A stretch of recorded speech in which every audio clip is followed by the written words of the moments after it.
Bem-vindo à nossa aula de História da Igreja 2, bem-vindo ao Seminário Teológico Talmide. Seguimos com o nosso estudo, que por sinal eu considero muito interessante, e na nossa aula de História da Igreja 2, que é o nosso assunto principal, né? Nós vamos estudar a partir de agora especificamente o período da Igreja conhecida como Igreja Reformada, que compreende o período do ano 1517 até o ano 1648. Então, vamos conhecer algumas condições na Igreja Romana para compreendermos o que vai acontecer posteriormente. Vamos conhecer como estava a Igreja Romana nesse período. A pregação católica enfatizava dois temas, a morte e o juízo. A morte de Cristo era enfatizada para envergonhar as pessoas e fazer com que se lamentassem dos seus pecados, ou seja, para fazer com que as pessoas se sentissem mais pecadoras e piores do que algumas já se sentiam. A ressurreição de Cristo quase não era mencionada, então se dava muita ênfase ao pecado, ao juízo, à condenação, mas não se falava da ressurreição e da vitória e da paz, do perdão que a pessoa podia receber através da pessoa de Jesus Cristo. Visto que o pai e o filho estavam associados no juízo, outros meios de aproximar-se de Deus foram desenvolvidos, como o misticismo, as obras, a intercessão de Maria e dos santos, o rosário, as relíquias, as peregrinações e as indulgências. Então, o pai e o filho não eram apresentados e não eram conhecidos como o Senhor que ama, que é misericordioso, o Pai que providencia a salvação e o Filho que executou a salvação e pagou o preço. Eles sempre estavam associados ao juízo, então eram vistos como os que estavam ali para condenar, para castigar, etc, etc.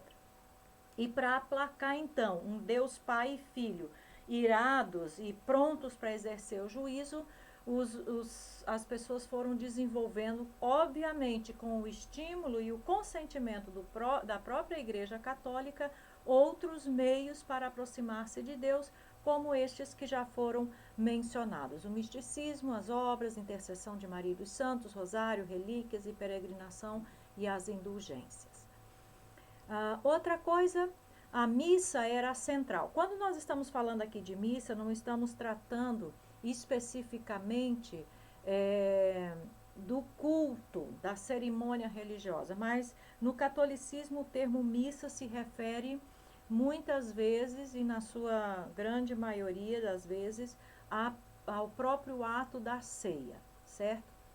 Então a missa era central, mas converteu-se em uma celebração comunitária e semanalmente, de uma celebração comunitária e semanalmente em um ato realizado pelos padres que davam as costas às congregações ou à congregação e observada pelos leigos que às vezes eram separados inclusive por uma tela. O padre oferecia o sacrifício da missa pelos leigos. Vejam que o sacrifício da missa era exatamente a ceia. Como era em latim, muitos não entendiam a liturgia, não entendiam o que estava sendo dito, etc. Embora a missa era oferecida diariamente, as pessoas tinham medo de recebê-la e, portanto, já não havia necessidade de um pão inteiro, porque, na verdade, uns poucos é que participavam. O padre colocava a hóstia diretamente na língua da pessoa que ia participar. Os padres negavam o cálice aos leigos por medo de derramar o sangue de Cristo. Então, observem que já havia a ideia, o conceito, e nas aulas anteriores de História da Igreja 1, você deve se recordar que surgiu a teoria da transubstanciação, onde o pão e o vinho se transformavam literalmente no corpo e no sangue de Jesus. E aí se desenvolveu aquele, eu digo um mito, de que não podia mastigar o pão, porque se mastigasse estava mastigando a carne de Jesus e ia sair sangue. E o sangue, o vinho então era sangue, e com medo de derramar o sangue de Jesus, então somente os padres é que tomavam o vinho. A congregação não participava deste momento. A ênfase mudou de receber a comunhão para ver a hóstia como se ela tivesse um poder mágico. Então muita gente deixava de receber o pão e simplesmente olhava para ele, né? Ainda hoje no catolicismo, os padres têm o hábito de pegar uma hóstia, levantar, mostrar para as pessoas, né? E nessa época, então, olhar para a hóstia era como se tivesse um poder mágico e pudesse trazer benefícios à pessoa. Os papas da época renascentista se envolveram em assuntos governamentais dos estados papais e nas artes, e alguns foram escandalosos em suas vidas pessoais e ofícios. Se você se recorda do que dissemos quando estávamos vendo sobre a linha de tempo, na Igreja Imperial, o império ingeria nos negócios da igreja. Na igreja medieval era a igreja que tomava os assuntos governamentais ou políticos do Estado em suas mãos. Então, essa era uma característica, era assim que estava o mundo quando estavam sendo fomentadas as ideias de reforma. E havia realmente muitos escândalos pessoais e oficiais entre os papas e entre os clérigos e entre a igreja. Inclusive uma história que eu sugiro que você busque o livro ou leia depois, pesquise e leia, que é talvez uma das histórias mais escandalosas do catolicismo, em que inclusive alguns católicos negam e procuram esconder, foi o caso de uma mulher que se tornou papa.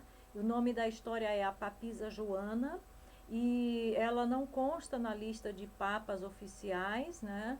E também foi uma mulher que se passou por homem e conseguiu chegar ao papado. E a culminância dessa história foi algo bem escandaloso, porque o Papa tinha engravidado, né, e acabou dando à luz em plena praça pública, no meio da rua, em um ato, numa procissão, por causa de uma peste que estava acontecendo na época.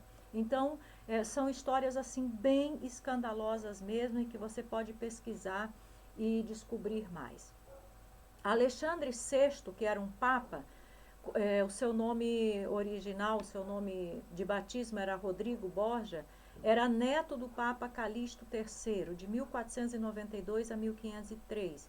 Ele enriqueceu através dos seus muitos ofícios na igreja, viveu uma vida escandalosa, gerou vários filhos, conquistou o papado através de subornos, ampliou o poder de sua família através de assassinatos e confisco de propriedades de importantes famílias romanas. E veja que entre o catolicismo já era uma norma de que os papas e os padres e os bispos, os clérigos não podiam casar. Mesmo assim, observe como isso não era respeitado e observado. O Papa Pio III, a partir de 1503, foi eleito Papa em virtude de sua saúde precária e neutralidade política, para evitar a interferência de César Borgia, o filho do Papa Alexandre VI, mas Pio III, morreu 10 dias após a sua coroação. Esse foi assim mais ou menos que uma saída pela tangente para evitar que os interesses do Papa anterior fossem prorrogados, perpetuados. Júlio II foi outro Papa, conhecido como o Terrível. Ele exerceu o papado de 1503 a 1513, 10 anos. Ele venceu a eleição por subornos extravagantes e foi à guerra, patrocinando as artes e planos para construir a Basílica de São Pedro com dinheiro gerado pela venda das indulgências. Então vejam aí qual era o objetivo das indulgências, que é exatamente o tema principal das 95 teses de Constantino, de Lutero. O Papa Leão X, que seu nome era Giovanni de Médici, ele foi Papa do ano 1513 a 1521. Por essa data já podemos concluir que foi o Papa que estava exercendo o governo da Igreja Católica no tempo de Lutero. Foi eleito sem suborno, o que Júlio II havia proibido, ou seja, o Papa anterior havia estabelecido que seria Papa quem pagasse mais. E Leão X conseguiu ser eleito sem suborno, mas gastou dinheiro em excesso, emprestado ou gerado pela venda de ofícios e indulgências, e se dedicou à independência da Itália e à promoção de sua família. Então, também a preocupação dele era mais política e econômica do que, de fato, da vida e da saúde da igreja. O objetivo, na verdade, era ter poder, manter-se no poder e usufruir os lucros que o poder poderia lhe oferecer. Enquanto isso, 2 países católicos se concentraram na conquista da América Latina, que foi exatamente a Espanha e Portugal. Um dos papas deu a esses 2 países o direito de serem donos de todos os novos continentes descobertos. E assim, a América foi dividida entre Espanha e Portugal.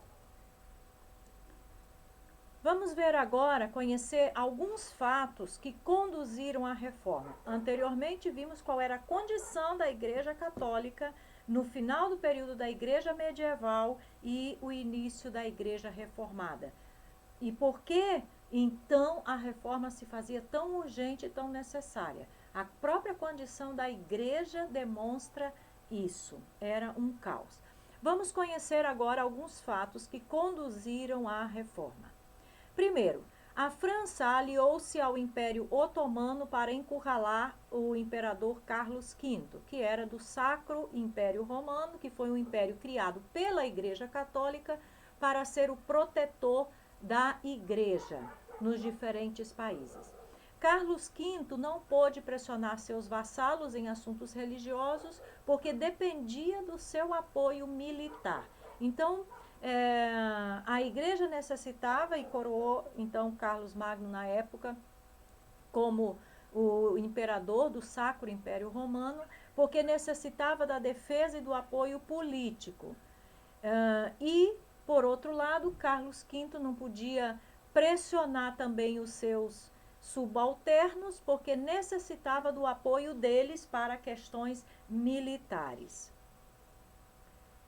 Não pôde forçar Frederico da Saxônia, o sábio, a liberar Lutero depois, mais tarde, quando este foi condenado pela Igreja Católica.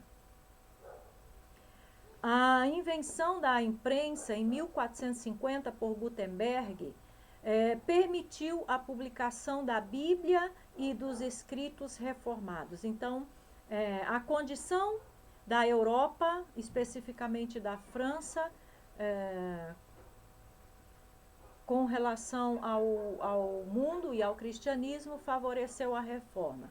A invenção da imprensa, então, foi algo assim fundamental, porque os escritos protestantes reformados e, principalmente, a publicação da Bíblia na língua dos diferentes povos foi algo fundamental para que as ideias reformadas pudessem avançar. Em terceiro lugar, o Renascimento, que também era um movimento não religioso, né? Era um movimento da literatura, da ciência, das artes, estimulou a educação humanística, que enfatizava o estudo dos livros clássicos em seus idiomas originais, especialmente a Bíblia. Então, o Renascimento teve a sua contribuição positiva porque incentivou e despertou a consciência e o pensamento das pessoas novamente para outras coisas além daquilo que a igreja estava estabelecendo e permitia. O humanismo enfatizou os textos originais e o pensamento crítico. Erasmo de Roterdã, que é uma pessoa bem conhecida na história, criticou o declínio do clero italiano e promoveu uma reforma moral. Publicou o Novo Testamento em grego, que Lutero e Tyndale usaram posteriormente para suas traduções. Lutero para o alemão e Tyndale para o inglês. Tyndale foi o primeiro a traduzir a Bíblia para o inglês. Lourenço Valla expôs a doação de Constantino como uma fraude e apontou muitos erros da tradução da Vulgata. A doação de Constantino era um documento que foi um documento falso, um documento que foi forjado para autorizar, para dar autoridade aos papas em assuntos que não cabiam, não concediam, não eram da alçada da igreja. Então, em um concílio, apresentaram essas doações de Constantino como se fosse uma doação feita pelo próprio Constantino, dando autoridade e poder para que os papas e a igreja pudessem exercer também ações políticas nos diversos âmbitos do império. E o Lourenço Valla, então, denuncia que esses documentos são falsos, que são uma fraude, e aponta também os erros da Vulgata. João Reuchlin publicou um livro sobre gramática hebraica, o que estimulou o estudo do Antigo Testamento em hebraico. A Igreja Romana estava em declínio e, embora a pressão para fazer uma reforma aumentasse, os papas se opuseram a esses impulsos de reforma. Então, havia muitas vozes, Lutero não foi a primeira voz, havia muitas vozes que estavam pedindo, que estavam anunciando a necessidade de uma reforma na igreja, que estavam denunciando os erros e os problemas que haviam na igreja. Mas a autoridade romana preferia ignorar isso e envolver-se com outros assuntos que que não afetavam, na verdade, os interesses que eles mesmos tinham de poder e de riqueza. O feudalismo, que era a forma econômica que existia na época, estava morrendo e os países descobriram um nacionalismo que se ressentia do domínio papal. Outra coisa que nós vamos conhecer ainda para concluir a nossa aula é alguns precursores da reforma. Como eu estava dizendo anteriormente, a primeira voz da reforma não foi Lutero. Antes de Lutero, houve muitos outros homens que são considerados pré-reformistas que estavam exatamente anunciando e exigindo, cobrando isso também.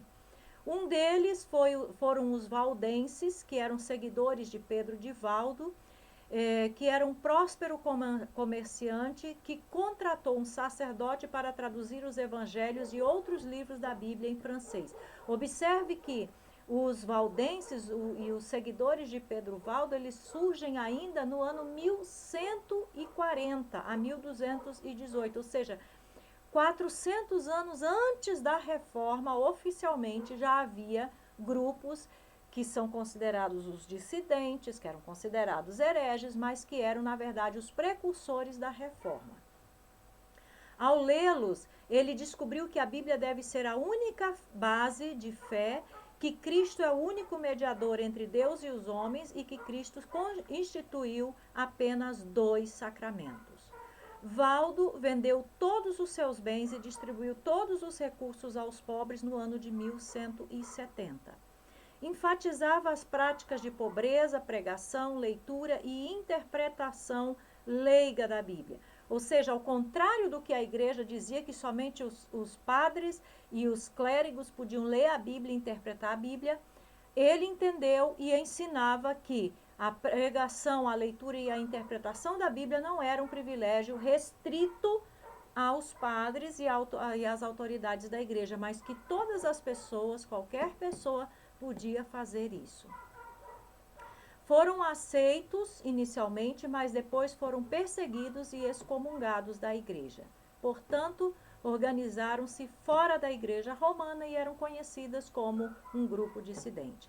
Alguns valdenses se uniram primeiro aos hussitas e depois com grupos reformados, mas existem comunidades valdenses até a data presente.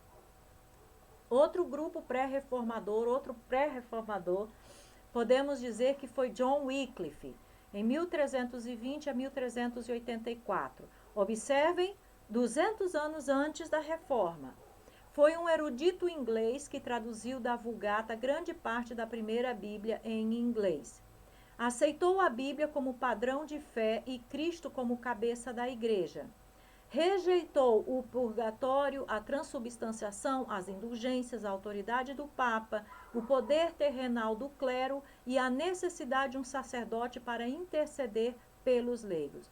Resumindo, rejeitou todos os dogmas do catolicismo. Foi condenado pelo Papa, mas protegidos por nobres ingleses que estavam em guerra com a França. Seus seguidores organizaram suas próprias comunidades, nas quais a pregação da palavra era central. Outro pré-reformador foi John Hus, de 1372 a 1415. Foi professor de filosofia em Praga, promoveu uma reforma na Boêmia com ideias semelhantes às de Wycliffe. Sua influência foi ampla e afetou a Lutero. Olha, veja que Lutero foi influenciado pelas ideias de João Hus. Enfatizava a piedade e a pureza pessoal, a Bíblia como autoridade, a pregação e Cristo como cabeça da igreja.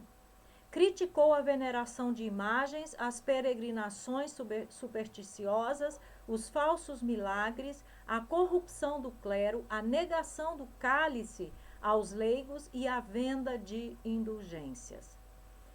Foi condenado como herege no Concílio de Constança em 1415 e foi queimado vivo na pira quando o imperador o traiu, havendo prometido proteção. Sua condenação provocou uma guerra na Boêmia que durou 15 anos. Hoje, seus seguidores são chamados irmãos moravianos, ou hussitas, como alguns os chamam. Outro pré-reformador foi Jerônimo Savonarola, de 1452 a 1498. Agora já estamos bem mais próximos à reforma, ao período da reforma. Foi um pregador dominicano que tentou fazer algumas reformas na igreja e no Estado. Ele denunciou publicamente o Papa Alexandre VI por seu mau governo, imoralidade e malícia. A reforma que promoveu era mais uma reforma moral do que uma reforma teológica. Então, ele queria que houvesse essa mudança na igreja no aspecto moral, mas quanto à sua teologia e quanto à teologia da igreja, que alguns pré-reformadores, como vimos anteriormente, o Wycliffe, o John Hus e outros, condenaram, ele não mexeu com a teologia. Ele foi também excomungado, preso, condenado por sedição e heresia, torturado, enforcado e queimado.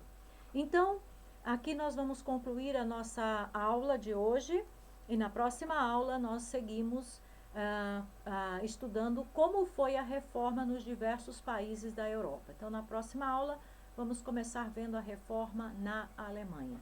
Que o Senhor te abençoe e até a nossa próxima aula.